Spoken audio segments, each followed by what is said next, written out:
아침에 바쁘게 집을 나서려는데 한쪽 귀가 괜히 답답하게 느껴져서 고개를 몇 번 갸웃거린 적 있으신가요? 그런데 신기하게도 몇 분 뒤에는 아무 일도 없었던 것처럼 잊어버립니다. 마치 냉장고 문을 열고 왜 열었는지 순간적으로 잊어버리는 것처럼요. 우리 대부분은 귀를 매일 사용하면서도 정작 귀 안에서 어떤 일이 벌어지고 있는지는 거의 생각하지 않습니다. 특히 귀지에 대해서는 더 그렇습니다. 누군가는 귀지를 불필요한 것으로 여기고 누군가는 귀가 깨끗해야 건강하다고 생각합니다. 하지만 우리가 당연하게 여겨온 그 생각들 사이에는 흥미로운 이야기가 숨어 있습니다. 조용한 밤, 도시의 소음이 조금씩 멀어질 때를 떠올려 보세요. 귓가에는 여전히 작은 소리들이 남아 있습니다. 바람이 스치는 소리, 옷깃이 움직이는 소리, 멀리서 들려오는 자동차 소리. 우리의 귀는 하루 종일 쉬지 않고 세상을 받아들이는 창문과도 같습니다. 그런데 그 창문에는 특별한 보호 장치가 있습니다. 바로 귀지입니다. 많은 사람들이 귀지를 단순히 제거해야 하는 대상으로 생각하지만 사실 귀지는 우리 몸이 만들어낸 자연스러운 보호 물질입니다. 마치 숲속 나무를 보호하는 부드러운 껍질처럼 귀지는 외부 환경으로부터 귀를 지키는 역할을 수행합니다. 눈에 보이지 않는 작은 먼지와 자극 요소들이 귀 안으로 들어오는 과정에서 귀지는 일종의 자연 보호막처럼 작용합니다. 흥미로운 점은 귀지가 단순히 한 가지 물질이 아니라는 사실입니다. 피부에서 떨어져 나온 아주 작은 세포들과 분비물, 그리고 다양한 자연적인 요소들이 함께 어우러져 만들어집니다. 다시 말해 귀지는 몸이 실수로 만들어낸 부산물이 아니라 우리 몸의 정상적인 기능이 만들어낸 결과물에 가깝습니다. 다큐멘터리를 보는 것처럼 조금 더 멀리서 귀를 바라보면 더욱 흥미로운 장면이 펼쳐집니다. 귀는 단순한 구멍이 아닙니다. 소리를 모으고 전달하고 우리가 세상을 이해할 수 있도록 돕는 정교한 구조입니다. 그리고 그 구조는 생각보다 섬세합니다. 그렇기 때문에 몸은 스스로 보호체계를 만들어 두었습니다.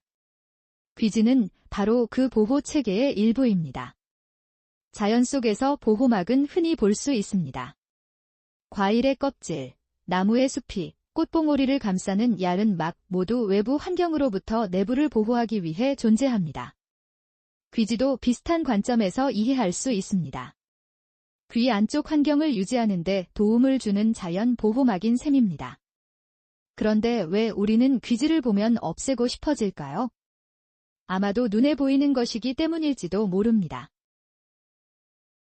먼지가 보이면 닦고 싶고 얼룩이 보이면 지우고 싶어지는 것처럼 말입니다. 인간은 원래 눈에 보이는 것을 정리하려는 습관이 있습니다. 하지만 몸은 집안과 조금 다르게 작동합니다. 몸에는 스스로 균형을 유지하려는 능력이 있기 때문입니다. 귀 역시 마찬가지입니다. 건강한 상태의 귀는 자연스럽게 움직이며 내부의 물질을 바깥 방향으로 이동시키는 경향이 있습니다. 그래서 많은 경우 귀는 우리가 특별히 신경 쓰지 않아도 자신만의 균형을 유지합니다. 이것은 놀라운 사실이지만 동시에 매우 평범한 사실이기도 합니다. 몸은 생각보다 똑똑합니다. 전문가들이 자주 이야기하는 부분 중 하나는 귀 건강에 대한 인식입니다. 사람들은 눈 건강, 피부 건강, 치아 건강에는 많은 관심을 기울이지만 귀 건강은 상대적으로 뒤로 미루는 경우가 많습니다. 청력이 불편해지거나 특별한 증상이 생기기 전까지는 크게 의식하지 않는 경우가 많기 때문입니다. 하지만 귀 건강은 특정 순간에만 중요한 것이 아니라 일상 전체와 연결되어 있습니다. 대화할 때, 음악을 들을 때, 자연의 소리를 느낄 때, 가족의 목소리를 들을 때 모두 귀가 함께합니다. 우리가 기억하는 수많은 순간들은 사실 소리와 함께 저장됩니다. 여기서 예상치 못한 관찰 하나를 해볼까요? 많은 사람들은 조용한 공간을 완전한 침묵이라고 생각합니다. 하지만 실제로는 그렇지 않습니다. 아주 조용한 공간에서도 귀는 다양한 미세한 소리를 받아들이고 있습니다. 우리는 단지 의식하지 못할 뿐입니다. 귀는 우리가 잠시 잊고 있을 때조차 묵묵히 일을 하고 있습니다. 그렇다면 귀지와 귀 건강은 어떤 관계가 있을까요? 귀지는 건강의 적이 아니라 몸이 만들어낸 정상적인 현상 중 하나입니다. 물론 사람마다 귀지의 양과 형태는 다를 수 있습니다. 어떤 사람은 비교적 건조한 형태를 가지고 있고 어떤 사람은 조금 더 부드러운 형태를 보이기도 합니다. 이런 차이는 매우 자연스러운 개인차의 범주에 속합니다. 우리는 종종 다른 사람과 비교하면서 자신의 상태를 판단하려고 합니다. 하지만 귀지는 사람마다 다를 수 있기 때문에 단순 비교는 큰 의미가 없습니다. 마치 머리카락의 굵기나 피부의 특성이 사람마다 다른 것처럼 말입니다. 귀 건강에 대한 이야기를 하다 보면 귀 전용 제품이나 관리용품에 대한 관심도 자연스럽게 따라옵니다. 특히 귀와 관련된 액상 제품에 대해 궁금해하는 분들이 많습니다. 여기서 중요한 것은 모든 제품이 모든 사람에게 똑같이 적용되는 것은 아니라는 점입니다. 귀 건강과 관련된 제품은 사용 목적과 개인의 상태에 따라 고려해야 할 요소들이 달라질 수 있습니다.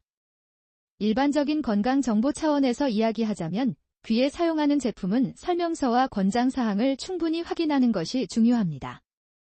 또한 귀에 불편함이나 증상이 있는 경우에는 스스로 판단하기보다 의료 전문가와 상담하는 것이 도움이 될 수 있습니다. 중요한 것은 무조건 사용하거나 무조건 피하는 것이 아니라 자신의 상황에 맞는 정보를 얻는 것입니다. 흥미롭게도 귀 건강에 대한 오해는 생각보다 다양합니다. 어떤 사람은 귀지가 많으면 귀가 건강하지 않다고 생각합니다. 또 어떤 사람은 귀지가 전혀 없어야 깨끗하다고 생각합니다. 하지만 현실은 훨씬 복잡하고 균형적입니다. 몸은 지나치게 단순한 공식으로 설명되지 않습니다. 귀지를 자연 보호막에 비유한다면 그것은 성벽이라기보다 숲길을 덮고 있는 부드러운 이끼에 가깝습니다. 존재 자체가 공격적이거나 위험한 것이 아니라 환경을 안정적으로 유지하는 데 도움을 주는 존재입니다. 물론 보호막도 균형이 중요합니다. 너무 많은 해석보다는 몸의 자연스러운 기능을 이해하는 것이 중요합니다. 어린 시절을 떠올려 보면 부모님이나 가족이 귀에 대해 이야기하던 기억이 있을 수 있습니다. 귀를 잘 관리해야 해 라는 말은 익숙하지만 정작 왜 그런지는 깊이 생각하지 않는 경우가 많습니다. 시간이 지나 어른이 되어서도 우리는 습관만 남기고 이유는 잊어버리곤 합니다. 그래서 건강정보는 단순한 지식 전달보다 이해가 중요합니다. 귀지가 왜 존재하는지 이해하면 그것을 바라보는 시선도 달라집니다. 불필요한 걱정이 줄어들고 몸의 자연스러운 기능을 더 존중하게 됩니다. 실제로 사람들은 귀에 대해 다양한 경험을 가지고 있습니다. 어떤 날은 귀가 유난히 민감하게 느껴질 수 있고